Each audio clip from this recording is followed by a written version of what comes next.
to Cora in Missouri. You're on with Matt and Andrew. How are you? Hi. Hello. Can you hear me? We can. Hi, Cora. Hi. Okay. So Can you hear us? I just wanted to discuss like the existence of demons and demonic possession, and I have a little bit of personal experience, but I feel like as a whole in the last century there's just a plethora of footage and encounters and people different testimonies of like the existence of demons and hauntings in particular, and that. So while I will agree with you that there is a glut of claims and shows on the inappropriately named History Channel about ghosts and things like that, the claims aren't evidence. And so I think, you can talk about whatever you want, but if you've got personal experience with this, I'd kind of like to know what that experience is and what convinced you that there was something demonic about it. So the thing that convinced me, so the thing is, when I was 18, I joined a carnival, and it was a really very small carnival, and there were pagans there, and they were all pagans.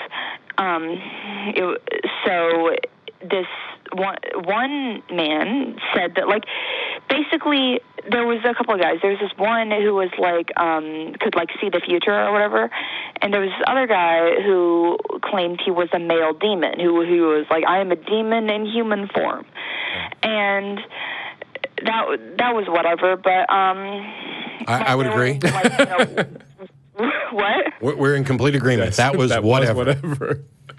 Literally somebody telling me that they're a demon. They did a lot of witchcraft and stuff like that. So what happened was basically I found out that he was an incubus, and unfortunately I found that out after I was raped, and they had put something in my weed, and then and then when I had like passed out or whatever, he had raped me. So I found that out. Like, yeah, I would recommend that. Did you call the police? Recommend that. No. Okay. I didn't find out until after I was separated from them, and I don't even know his name, and it's just, You didn't find out that you were raped until after you were separated from them? Yeah, because I left like 2 days later. I was just... But you didn't... I don't know. All right. I'm confused about some things. Wow, this call's going off in a weird direction. I'm really sorry that... That's an awful experience to you, but I don't know what the hell that has to do with incubus or demon, because it was like the fact that somebody claims something. They did so about a year after that, I talked to this Native American who could like see like he was like a psychic or something. And how do you know that? Well, I don't know. He just told me weird stuff about the future. It sounds like a lot of people are telling you things, and then you're kind of just relating them to us as though maybe they're true, and without a real basis to accept that as truth. So one of the things is I'm leaving on Wednesday to go to Dragon Con, and I'll be doing a portion of my magic and skepticism show. I've been doing magic, stage magic, close-up magic, et cetera, my mentalism type stuff since I was a kid.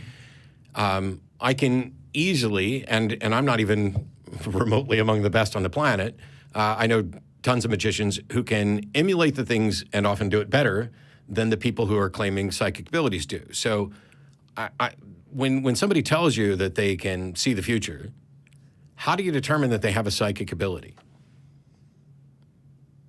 I guess you can't, really. Sure. But let's assume that somebody told you things about the future and they consistently got it right. Now, the next question is, how did they do that? And how do you distinguish between somebody who made a general prediction, somebody who made a prediction that you later interpreted to be right, somebody who got lucky, somebody who made a prediction that was, likely to come true, versus somebody who had actual psychic powers? And if you found somebody who truly knew and understood the future, how do you know that the source of their understanding is demonic? There's a whole list of questions here, and I'm with Andrew that it seems quite like people tell you things. I'm an incubus. I'm a demon of this variety. I can see the future. And without any ability or any attempt to even figure out whether or not the claim is true, you just kind of accept it and run with it. Yeah. The question is it more likely that there's some incubus who can tell you things about the future, or that there's a person who tells you that and you believed it? I'm not sure. I guess the latter. Agree. I would say if there's I don't know how, well, the thing is, if we have no way to prove it, and I don't know how common they are, if 1,000 people tell me that they can see the future, which happens, every day in newspapers, and we test them and they're not particularly reliable, finding the one person who could potentially actually do it, you still have to recognize that, you're at a fraction of a percent of likelihood there.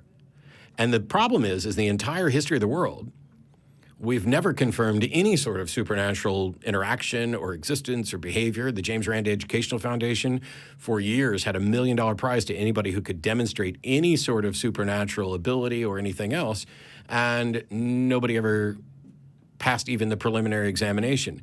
So when it comes to the testing of these things, which is where the rubber meets the road, we're stuck.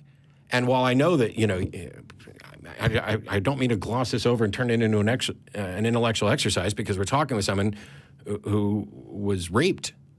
And if you're looking around at the shows on TV that are using like electronic voice phenomenon stuff to claim that, there's a ghost here, that doesn't demonstrate there's a ghost. Generally, it demonstrates that there are people who believe there are ghosts.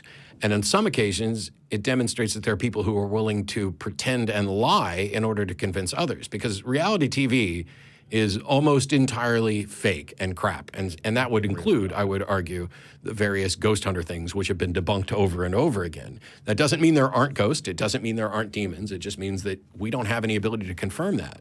And so if you're in this position where you seem to just keep accepting things, well, then just take my word for it. You don't have a good reason to believe that there are demons. Well, yeah. There are like certain phenomena, like I don't know, like say like summoning a demon, like from hell, or I would be like impressed. Yes, I would like to see that. Oh, I know a lot of people. Well, okay, so those are two different things. So if somebody could summon a demon from hell or anywhere, how would they demonstrate that they've done that?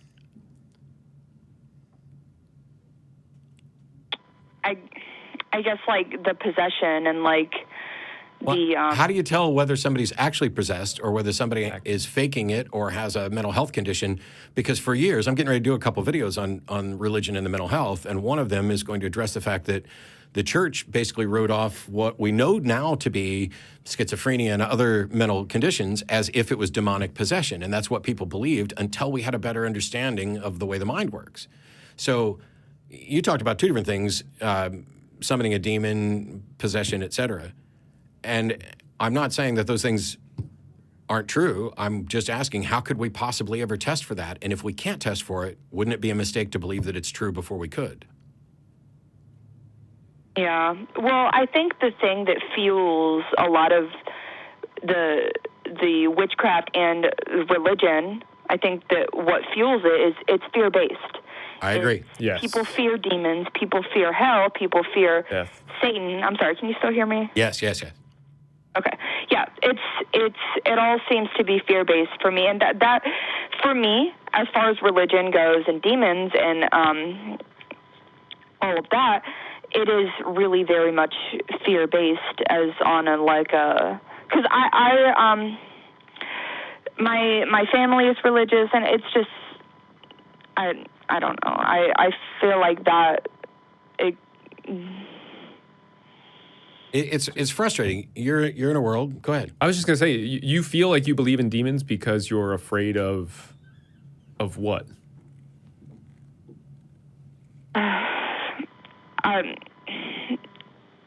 Just like, I guess, afraid of demons, like afraid of them like hurting you or haunting you, or you know, Are you afraid of the you chupacabra? would see in like other people that they would get like, I don't know, scratches or bruises or something like that, or just, you know, being like either physically hurt or just like haunted. So you're seeing physical signs that people attribute to demons. Is it more likely that it was attributed to demons or people? A lot of times you don't know. You can't really. Well, you do know. But what's more likely? You can't really make the distinction. You do know because we have 0 examples of confirmed demons, and we have countless examples of humans faking it or causing harm. And so it's you don't want to fall into like a black swan fallacy and say, oh, there are no demons because, you know, we haven't ever found one. But when we're talking about risk assessment, like how much time have you spent fearful of alien abduction? Like none, really. Yeah. And yet alien abduction is, on some grounds, at least more plausible than a supernatural claim because, you know, there's countless planets. It's unlikely that we've been visited. You know, how likely is it that there's aliens that are technologically advanced, et cetera? But when we talk about an alien abduction, we're not necessarily appealing to anything supernatural. Everything about that is natural. It's just, it would be the same as, people get abducted by other people. Well, the other thing that fuels it on like a witchcraft standpoint is like, you know, do you know like energy? Like earlier we were talking about like meditation, but like there's like the chakras and there's like different fields of energy. So there would be like so energy in the way you're describing it is a pseudoscientific garbage language that's making claims that nobody can demonstrate. Chakras there's no demonstration that that's any sort of real thing. The type of energy you're talking about, this is all the fuzzy language that people use to convince you of something. Because if they said, first of all, you have a spiritual aura. And if you were the type of person who didn't necessarily believe in the supernatural, you might just dismiss spiritual aura. But if they say, I can see your energy, well, we kind of have some fuzzy idea of what energy is. And so just that change in language makes something seem more plausible, even though it was never demonstrated to be more plausible. Yeah. And so this is the same reason people believe in lucky rabbit's foots and things like this. If you put your lucky rabbit's foot in your pocket and you go bowling and you bowl better that day than another day, or your lucky socks or whatever else, there's a confirmation bias in you get bits of evidence and you build a narrative in your head that is consistent with what you already accept. If the narrative is too far out, if I say, you know, last night I was abducted by aliens and taken outside of the universe, outside of space and time, where I was prodded by an incubus, and we start adding more and more to that, it's the sort of thing that most people would be like, oh, well, that's just a bridge too far. But if they say, oh, well, you've got energies, and there's these points in your body where we can manipulate things and adjust the flow of energy through your body, well, that almost feels plausible as long as you know nothing about how the human body works and the energy, and as long as they're not specific about describing what it is.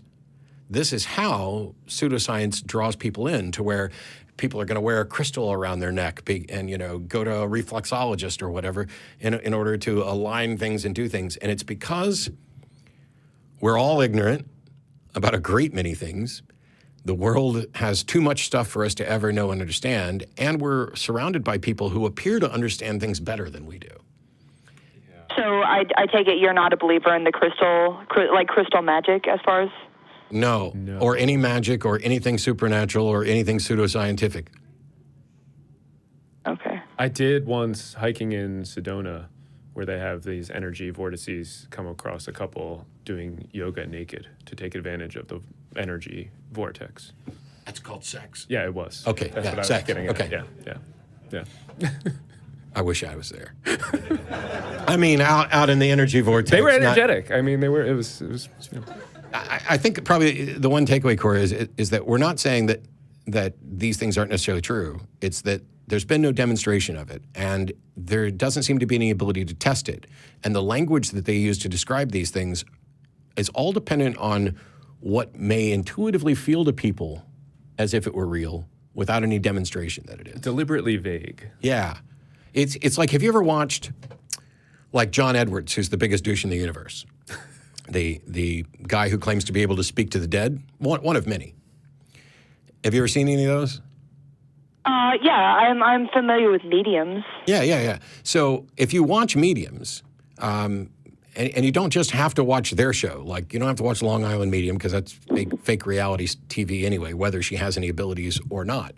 You can take a look at people who've put mediums to the test and people who have a greater understanding of this. So Darren Brown is probably the world's greatest living mentalist, or most popular in the UK and everything. I love the guy. He's actually gone out and talked to people who claimed to have the ability to speak with the dead, not speak to the dead. Anybody can talk to the dead. Hi, Grandma. She's dead. I'm talking to her. It's when you get the answers back that it's A thing. becomes a different category. And what you witness with these people, and also my friend Ian Rowland, who literally wrote the book on cold reading, is that they're doing a combination of things called cold reading and hot reading, or at least that's what it appears like. And it would be as if I grabbed Andrew's pen and wrote something down in front of you, just a word, and then claimed that wasn't me writing, that was a spirit writing. How the hell do you tell the difference? And if you're engaged in this sort of cold reading thing, there are cues. We are really good about picking up on cues from people, most of us anyway. And if you listen to the so-called mediums, what they'll do is, they get a big enough audience. There's 50, 100 people there. And they say, over in this area, I'm getting, is it a John or a Jack? Because that's sometimes a nickname. And does that connect with anybody over here? And then, of course, somebody's going to have a John or a Jack, and then they set up. And then you ask other questions. You get cues back from them. In some cases, these people have researchers. If you bought a ticket to their event with your credit card, they have your name. We live in a world where I can look you up on Facebook. As a matter of fact, I would bet that if I didn't have 20 other things to do right now, I could go from your phone number and your name and where you live and find out all kinds of things about you without you knowing, and then sit here and pretend that I'm getting messages from beyond. And if you don't know what I'm capable of researching, and you don't know what I'm capable of detecting from an interaction with a person in a cold reading sense where I don't have any information, but, for example, it's like when I think about you, Cora, I keep getting like the number 4. Are you from a family of 4? Me? Yeah, are you from a family of 4? Like how many siblings do you have? I have 3 siblings. Well, I have. So you have 3 siblings. So so there's I don't really have, four like- siblings in your family, right? So you are Yeah. one. You are one child of 4.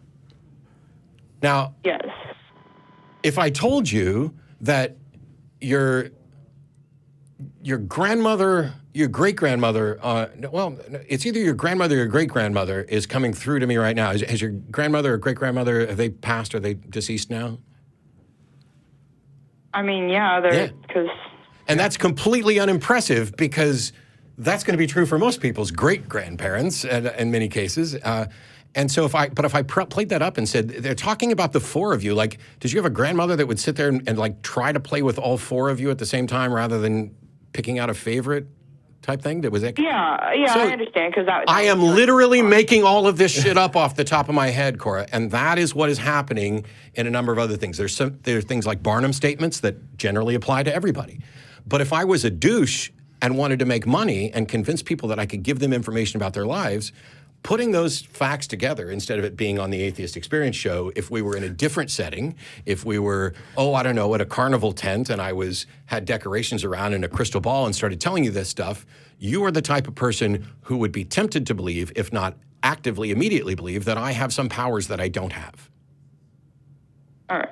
And the recognition that can happen and does happen needs to be in the forefront of your mind so that when somebody gives you something that seems impossible, instead of running with it, you ask questions even more strongly, because those are extraordinary claims and they need extraordinary evidence, not just mundane evidence.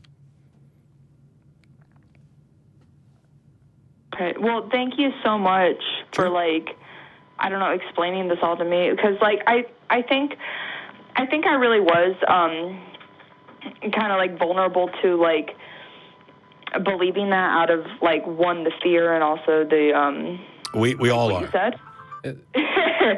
Yeah. We all are. And this is a constant process. And Cora, have you sought any help or therapy or anything about the rape that you mentioned? Really encourage you to do that as well. Yeah. I mean, I've talked to my family about it, but my parents aren't exactly the most. All the more reason maybe to seek maybe some professional help. I would start with a therapist, especially since your avenues of recourse through the law may be blocked. Yeah. But finding a counselor to talk to about this stuff. Also finding groups. And maybe not a religious counselor or a crystal counselor. You can look up the Secular Therapist Project, and you can find a science-based counselor that's not going to fill you full of pseudoscience or religious gobbledygook, and are actually going to use science to discuss what your issues are and how you can move forward with them. You may not be in a terrible place and suffering from this or dwelling on it, but it's still worth it to talk to somebody. Absolutely.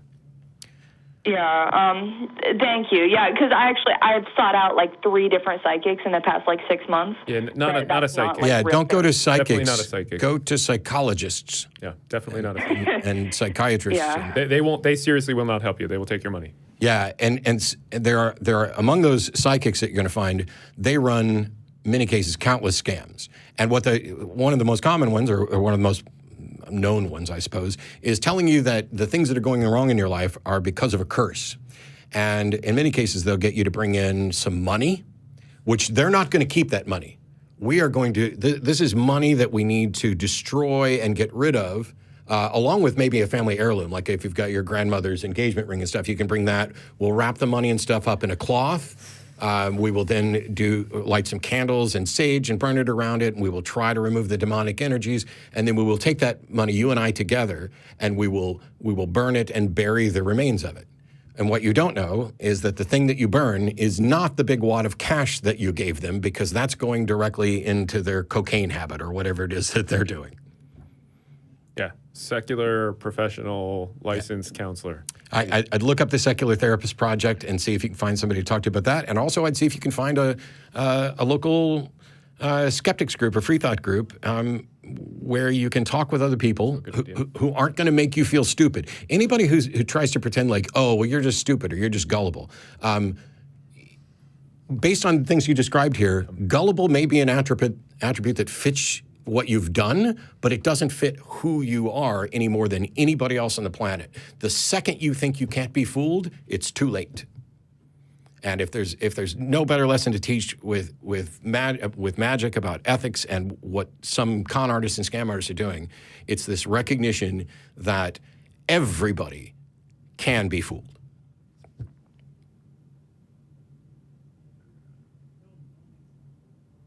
I don't know if we lost. All right, yeah. Well, thank you, Matt, so much for taking my call. Sure, thanks.